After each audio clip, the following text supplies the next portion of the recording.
I'm Matthew Oakley and I'm Head of Economics and Social Policy at Policy Exchange.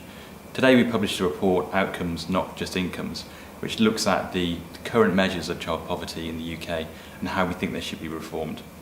The first key point to note about the report is that we say that child poverty really matters. It's essential that the government plays a key role in trying to tackle and improve the lives of children all the way across society, and that's the really key theme in the report. We move on to talk about the current measures and targets of child poverty that were set in 2010 through legislation in Parliament. We argue that actually they're not really appropriate. They are focused just on income, which means that we've had some quite perverse effects in terms of how we're structuring the benefit system.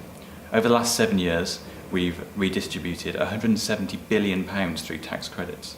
The non-work contingent child tax credit has risen by 63%, and the average family in the bottom half of the income distribution who have children have increased the amount of money they get from the state by £4,000 in the last 10 years.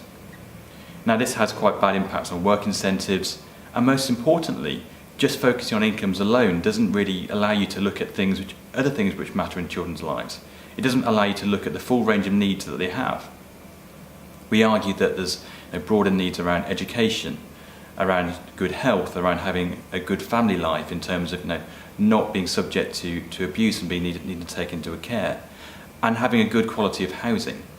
Now the current focus on income doesn't allow us to look at any of those things, so we're recommending that we put in place a new measure.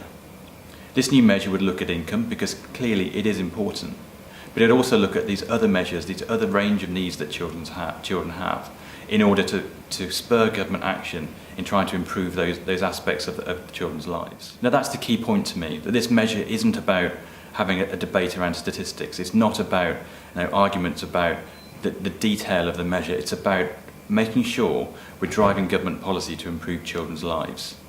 I think the key question is, that £170 billion we've spent in the last 7 years, yes, it's made an impact on children's lives, but could it have been better spent on childcare, on improving education, on improving health and housing for children, tackling all these things which we know are really important to children and really are key to improving their lives. If you'd like to find out more about the report, please click the link or visit www.policyexchange.org.uk or follow us at PX Economics on Twitter.